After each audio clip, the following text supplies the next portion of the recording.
Have you ever noticed that there are moments when you stop trying, and that's exactly when something happens? Not coincidence, not luck. It's a mechanism, and it works the opposite of what you were taught. The problem isn't that you're not trying hard enough. The problem is that you can't stop. There is a distinction that almost no one makes, and it changes everything. The difference between wanting something and being in coherence with it. These are two completely different states. One creates tension. The other creates alignment. And reality, for reasons we will carefully examine, responds in radically different ways to each of them. Let's start where this will be clearest. Desire itself. When you desire something, what is happening internally? There is an image of what you want. There is a perception that you don't have it yet. There is a movement toward the object of desire. And there is, inevitably, a perceived distance between where you are and where you want to be. That last element is the most important, because desire, by its very structure, presupposes absence. You don't desire what you already are. You desire what is not yet your reality. And every time you reinforce that desire, every visualization, every affirmation, every technique you apply with effort, you are also reinforcing implicitly the perception that this is not here yet. It's a mechanical paradox. Not spiritual. Mechanical. The mind functions through coherence.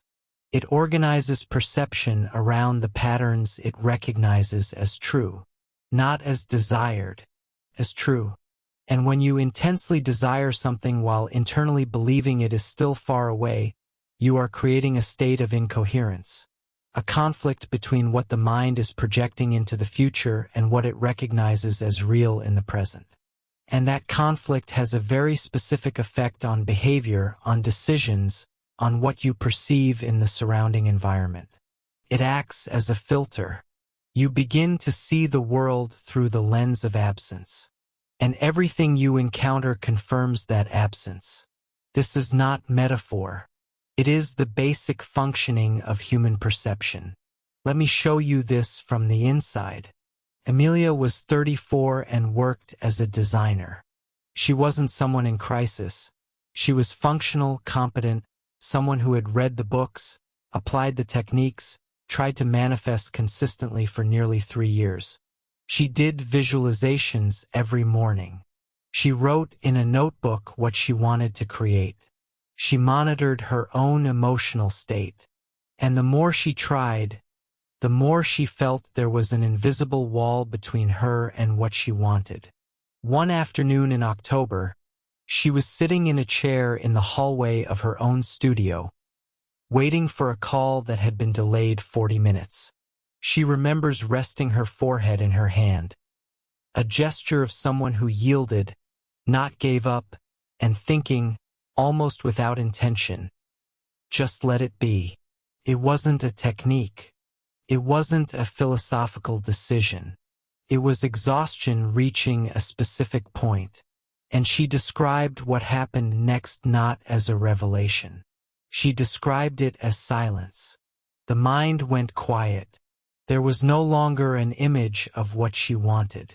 There was no longer a distance to travel.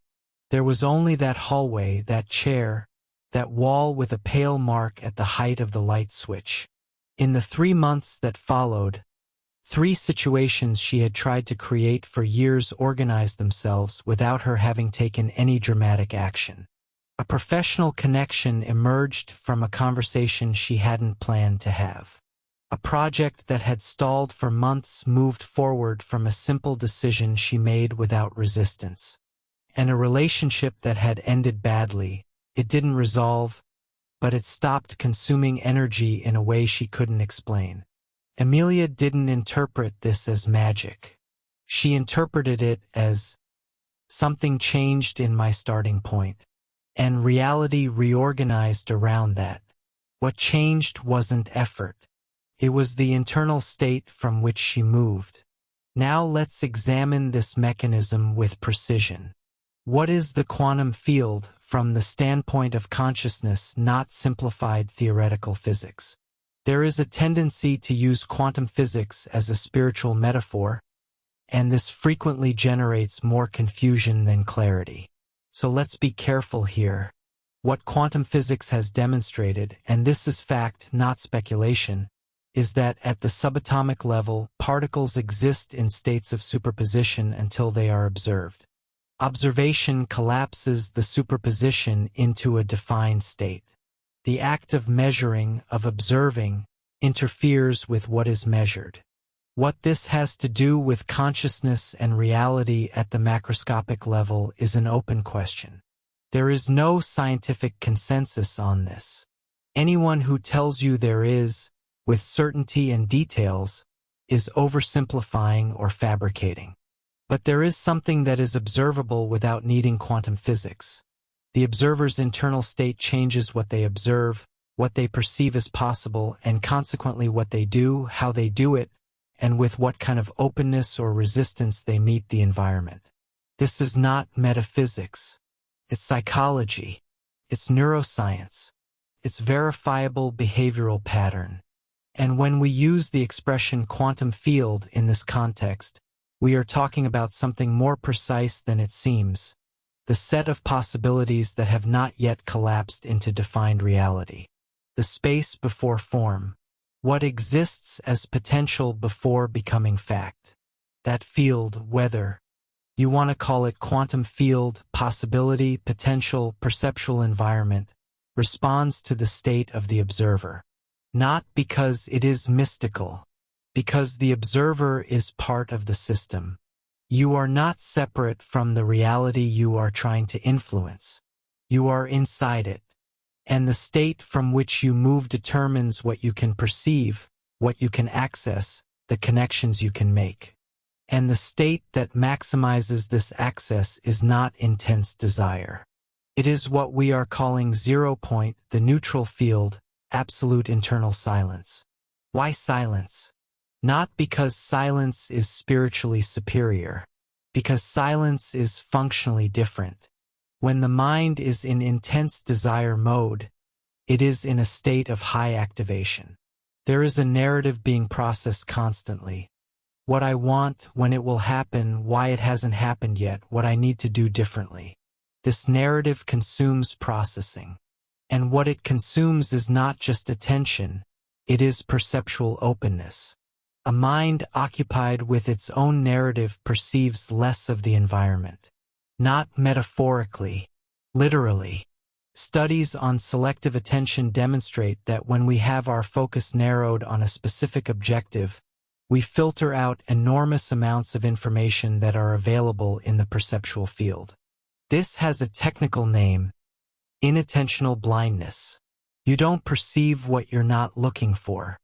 And when you're looking with the intensity of unsatisfied desire, the filter becomes extremely narrow. Now consider the opposite state, the quiet mind. Not empty of function, quiet of narrative. Without the constant story about what's missing, when it will arrive, what you need to do. This state is not absence of intelligence.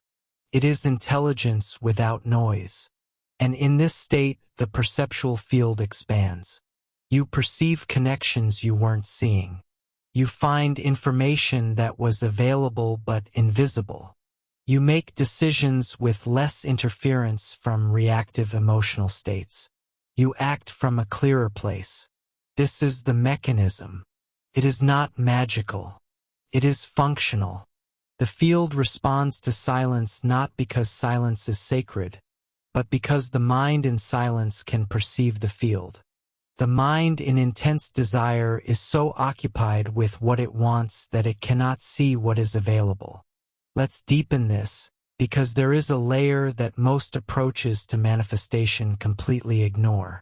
There is a fundamental difference between two types of silence. The first type is suppression silence.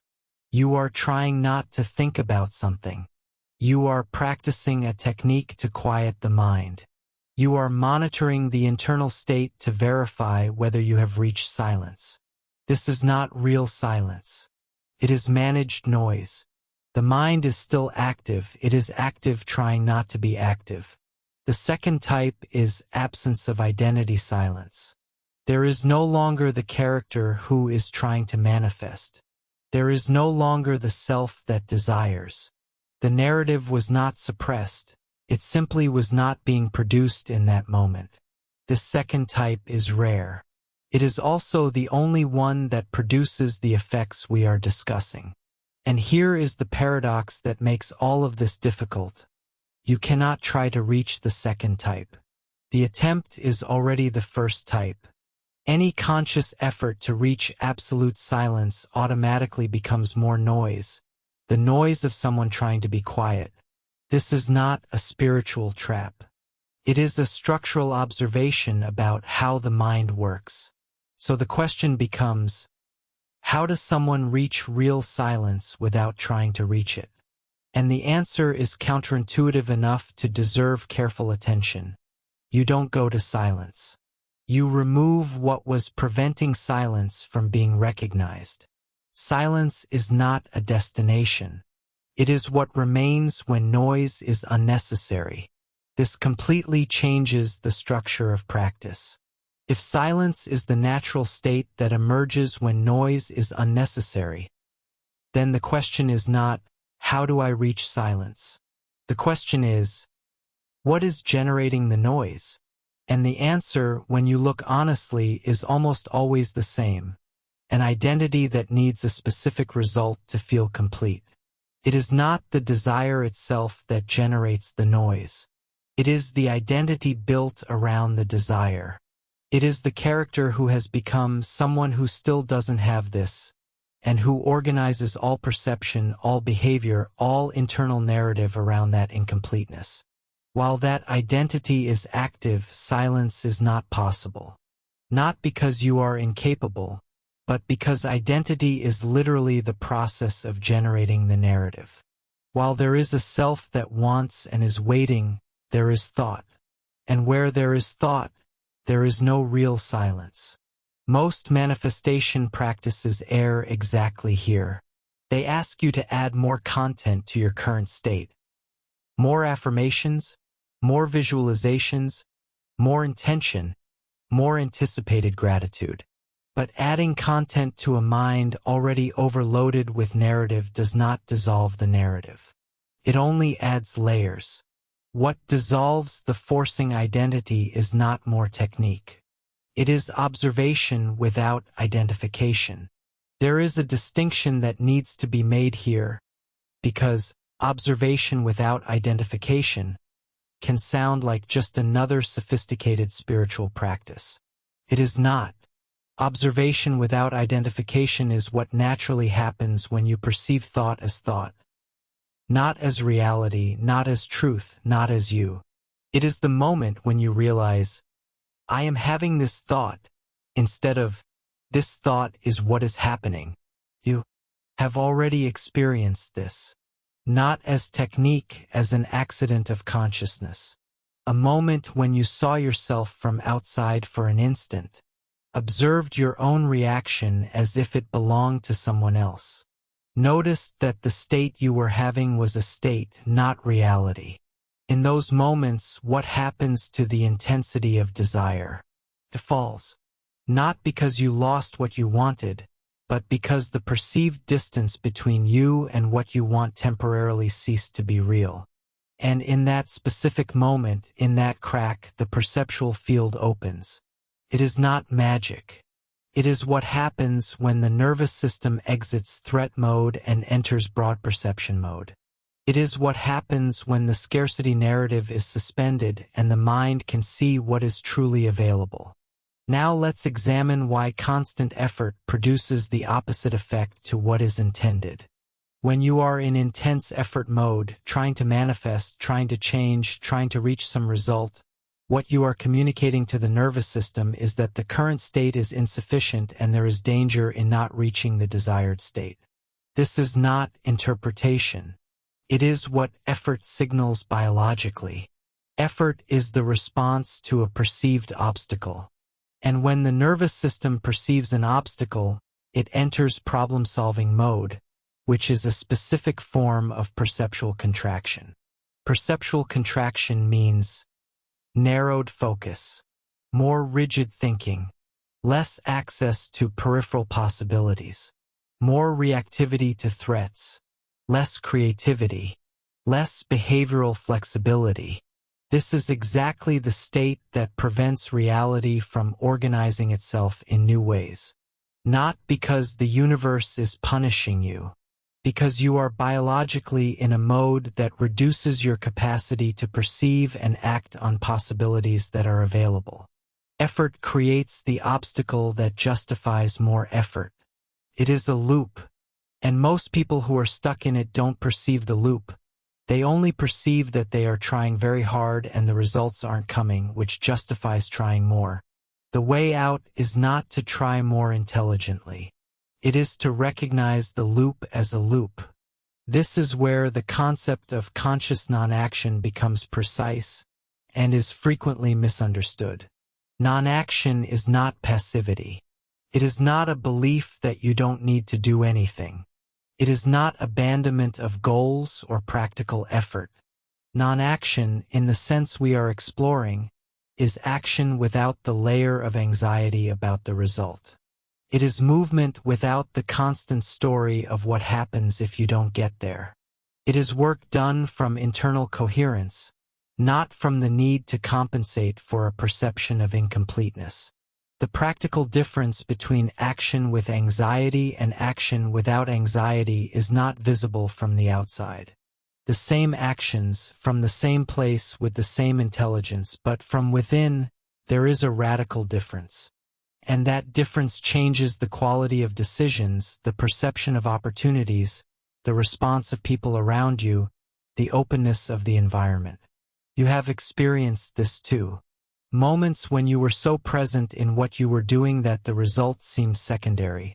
And paradoxically, the result came with more ease than when you were tense about it. Athletes call this flow state. Musicians call it being in the channel.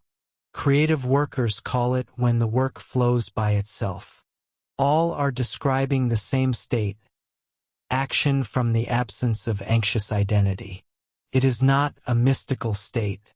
It is a functional state, and it is reachable not as technique, but as recognition of what prevents it from occurring naturally. Let's talk about coherence, because it is the central concept that unites everything. The quantum field, the set of possibilities, does not respond to what you desire. It responds to what you are coherent with. And coherence here has a very specific meaning. The alignment between what you think, what you feel, what you believe, and how you act. When there is incoherence, when you affirm one thing but feel another, when you act in one direction but believe it won't work, when you say you want freedom but every decision you make is based on fear, the field does not respond to what you are saying. It responds to what the entire system is communicating. And the entire system, most of the time, is communicating something different from what the conscious mind thinks it wants. This explains a phenomenon many people recognize but cannot articulate. The feeling that there is a pattern that repeats regardless of how much everything changes on the surface. You change jobs, relationships, cities, and the pattern persists, because the pattern is not in the job, the relationship, the city. It is in the internal coherence of the system you are. Reality is not being difficult with you. It is being precise. It is reflecting with exactness the coherent state of the system you are.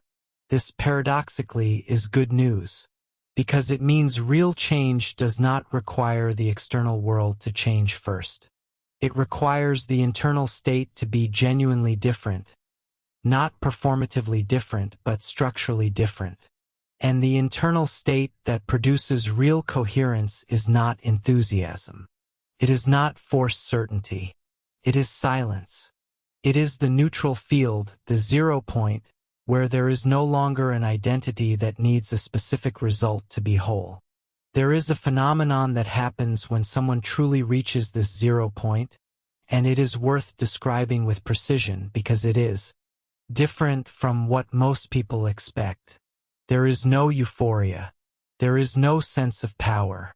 There is no enthusiastic certainty that everything will work. There is calm. There is absence of urgency. There is a perception that whatever happens is adequate, not because you are indifferent, but because you are no longer in scarcity mode. And from that calm, something emerges naturally, clarity about the next step.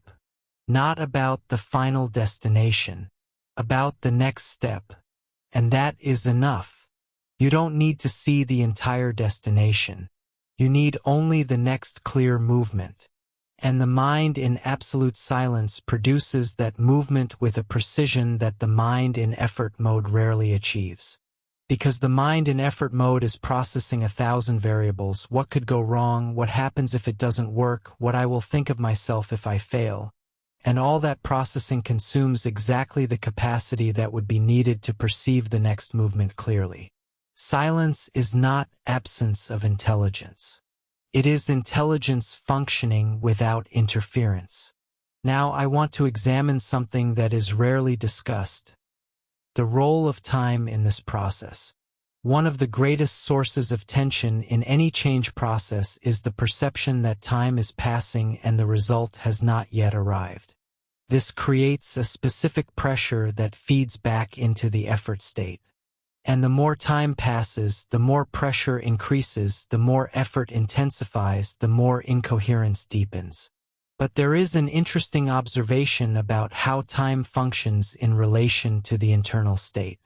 When you are in intense effort mode, time seems to contract. Urgency makes every moment without result seem like a confirmation that it is not working. And this temporal contraction creates exactly the kind of anxiety that prevents perception from opening. When you are in the neutral field at 0 point, the relationship with time changes. Not because time is different, because your perception of it is different. There is no urgency distorting every moment. There is only what is here now as it is.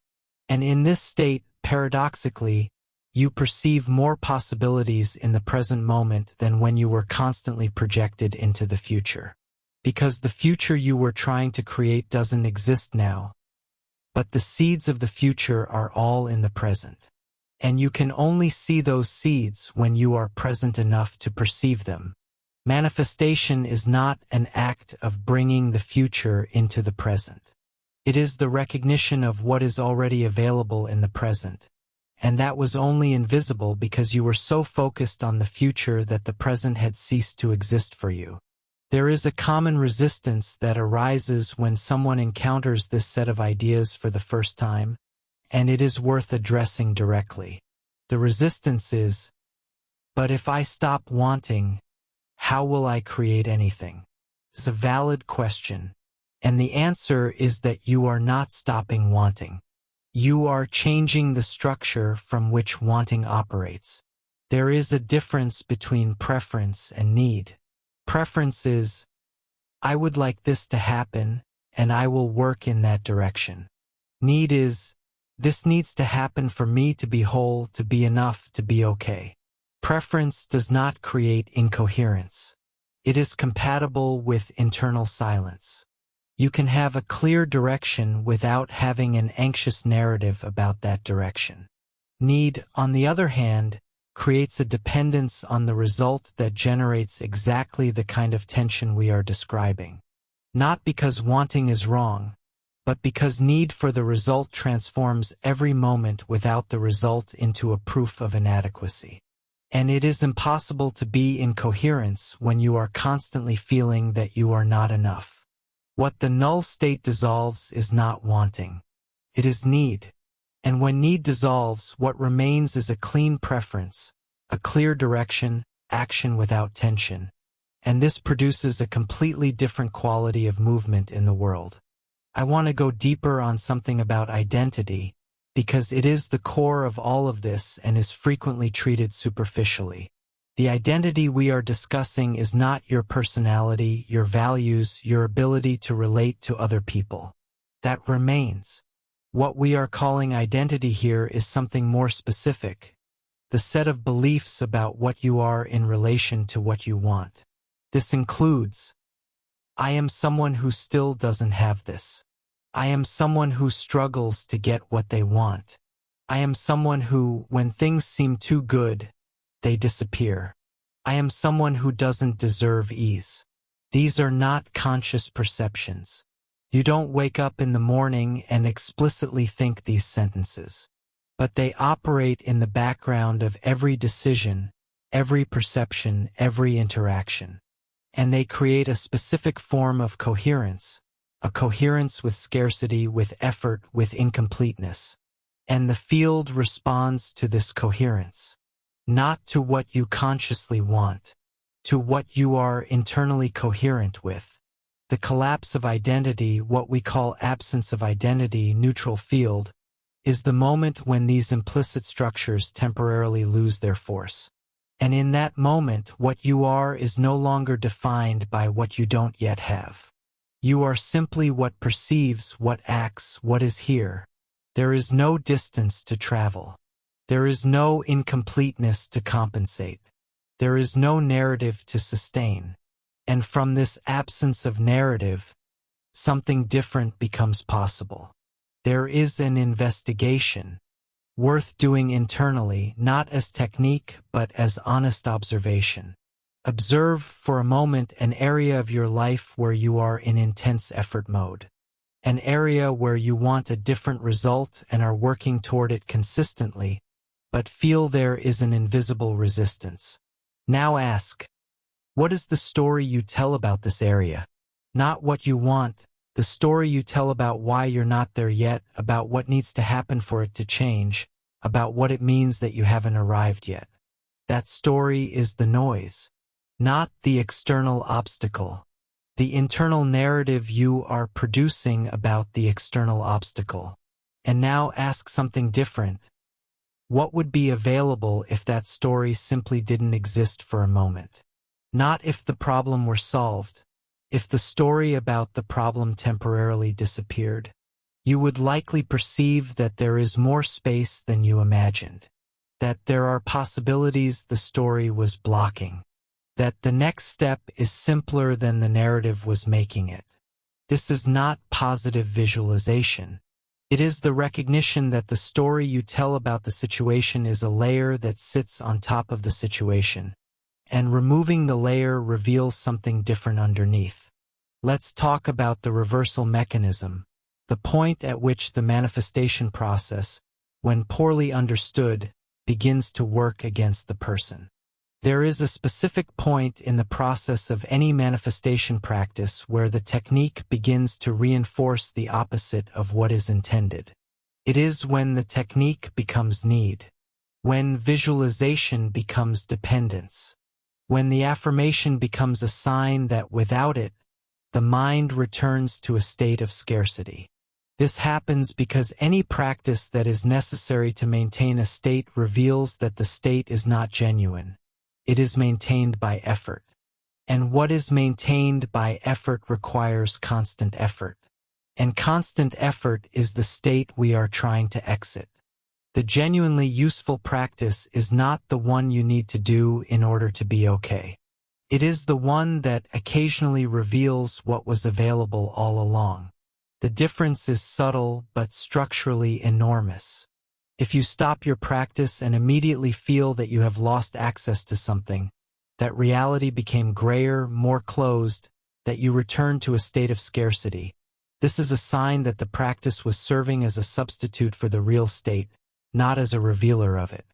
The null state, the neutral field, does not require maintenance. It is not something you reach and need to hold. It is something that naturally emerges when noise is recognized as unnecessary. And each time it emerges, it leaves a trail of recognition. It is possible to be here, without effort, without technique. There is an observation about the role of attention that I want to insert here, because it connects everything we have discussed with something verifiable in daily experience. Attention is not neutral. Where you direct attention, you amplify. Not because reality changes, but because the nervous system prioritizes the processing of what is being observed, and what is more intensely processed seems more real, more present, more determining. When you are in intense effort mode, your attention is concentrated on what is missing, on the gap between where you are and where you want to be. And the more you concentrate attention on that gap, the more real it becomes, not objectively but in perception. It begins to dominate the entire perceptual field. When you are in the neutral field, attention distributes itself more broadly. You perceive the gap as one of the elements of the situation, not as the element that defines everything. And alongside the gap, you begin to perceive resources, possibilities, connections that were invisible because all attention was on the problem. This is attention management at its most fundamental level. It is not positive versus negative. It is narrow focus versus broad field. And the broad field, what happens naturally in silence, perceives exponentially more possibilities than the narrow focus of unsatisfied desire. I want to examine now a phenomenon that almost everyone who encounters this set of ideas experiences at some point. The fear of silence. Not external silence. Internal silence. Most people, when they begin to approach a state of real internal stillness, experience a specific discomfort. An urgency to fill the space. A thought that something must be done, something checked, something planned. This discomfort is not weakness. It is a natural response of a system that learned to identify itself with activity. For a system that for years defined itself through the narrative it produced, through plans, desires, objectives, effort, silence represents a form of non-existence. If there is no narrative, what exists? If there are no urgent objectives, what am I? This is the question that silence poses. And the answer is uncomfortable before it is liberating. What exists in silence is perception, pure consciousness, without content, without narrative, without identity defined by what it wants or what it doesn't yet have. And this state is not the void. It is the opposite of the void. It is the full field, the field of maximum possibilities, precisely because it is not predefined by any specific identity. The fear of silence is the fear of one's own fullness. What a paradox. Now let's connect this to the central mechanism of the title. Why the field responds to silence and not to desire. The field of possibilities, whether you want to call it quantum field, perceptual environment, reality in a state of potential, has no preferences about what you want. It responds to what you are. And what you are is defined not by what you desire, but by the coherent state you sustain. When you are in intense desire, the field you are is someone who doesn't yet have what they need. And the external field, responding to what you are, organizes around that identity. Not to punish you because the system is indifferent to punishment, but because the system is precise. It reflects. When you are in absolute silence, at 0 point, in the absence of anxious identity, the field you are is no longer defined by lack. And the external field, without a scarcity identity to reflect, begins to organize in ways that would have been invisible when the scarcity identity was active. It is not that the universe hears your silence and decides to help you. It is that you, in silence, perceive and act in different ways. And these different ways, broader perception, clearer decisions, action without reactive tension, produce different results in the real world. The mechanism is verifiable. You don't need to believe in metaphysics to recognize it. You only need to honestly observe what happens when you are tense versus when you are at peace. What you perceive, what you decide, how the people around you respond, what kind of opportunities you can see. That is the field responding. And it has always been responding. The question is, What are you being coherent with?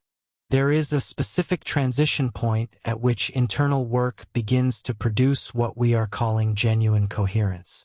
And it is worth describing this point because it frequently goes unnoticed, and when it is not recognized, the person may abandon the process exactly when they are closest to what works. The transition point looks like this. You begin to notice that there are moments when the urgency simply isn't there. You think about what you want and don't feel the habitual tension. Not because you gave up, but because the relationship with the objective has changed. It is real, it is yours, but it doesn't define who you are in this moment. These moments are brief at first. A conversation that flows in an unusual way. A decision that makes itself with improbable clarity. A situation that resolves without the effort you had planned. The temptation, in these moments, is to interpret them as coincidence or temporary luck. But if you observe carefully, you will notice a consistent correlation.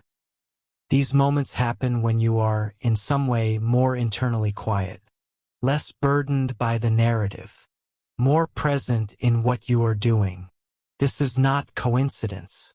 It is the mechanism becoming visible. And as you recognize the mechanism, it begins to operate more frequently. Not because you are trying to reach it, but because recognition itself is enough for the state to become more accessible.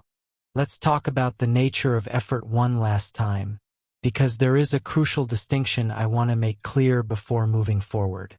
There is physical and intellectual effort, what you apply to learn a skill, build something, create a project. This type of effort is neutral. It is not the problem.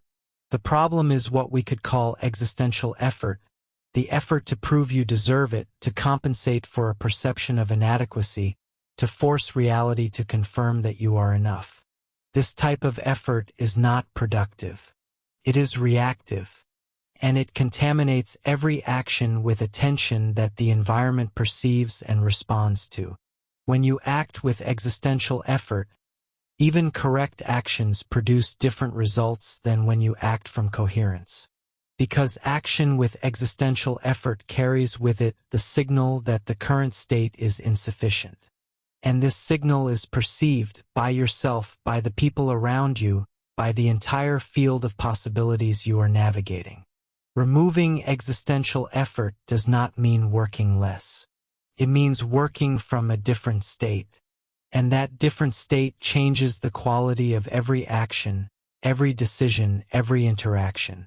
The null state emerged from the need to go beyond traditional manifestation techniques. It was created to help you understand and sustain that internal point of neutrality where effort disappears and reality begins to respond coherently. More than learning something new, it is a process of dismantling the identity that forces, allowing change to happen through alignment and not through tension. It is not mandatory. It is for those who feel that what was discussed here makes sense and want to go deeper into this internal investigation. For those who perceive that the answer is not in more technique, but in understanding with more precision the mechanism that is always operating. The link is in the pinned comment, if this makes sense to you. Let's arrive at what is perhaps the most important point of everything discussed here, and also the least obvious. Everything we have examined, silence, the neutral field, the absence of anxious identity, genuine coherence, can be understood intellectually without producing any real change. Conceptual understanding is a step, but understanding is not the state. You can completely understand how silence works and still be completely stuck in noise. Knowledge of the mechanism is not the mechanism. What produces change is not knowing this. It is direct. Recognition, the moment when you perceive, without conceptual mediation, the difference between being inside the narrative and observing the narrative. Between being the character who wants and perceiving the character who wants. This recognition cannot be transmitted, can only be pointed toward, and you are the only one who can have it. What all this reasoning does, what Daniel tries to do with this set of investigations, is not to give you the answer. It is to build a structure of pointers precise enough that, at some moment, the recognition happens by itself, so that you look at your own experience and see the mechanism that was always there. And when that happens, when you see, it is not a belief. It is a perception. And perceptions do not need to be sustained by effort. They are simply there. A final observation before closing. What we have been calling the quantum field throughout this conversation is not something outside of you. It is not the benevolent universe out there waiting for your silence to reward you. It is the complete set of what you are: perception, action, internal state, response pattern, interacting with the complete set of what is available in the environment. You are not separate from the reality you are trying to influence. You are part of the system. And when the internal state changes genuinely, the system responds, not because there is magic, but because you are different. And a different you perceives different things, acts in different ways, and creates connections that the previous version could not create. It is not the universe that changes when you find silence. It is you. And a different you finds a different world. Not because the world changed, but because you are finally in enough coherence to see what was always available. That is the mechanism. It is not more complicated than that. And it is not more simple. If something here resonated, leave your name in the comments and one word, just one, that describes the internal state we discussed today. Could be silence. Could be neutrality. Could be coherence. Could be surrender. Any word that, for you, captures what remained. I am Daniel, and this is what I found when I finally stopped forcing.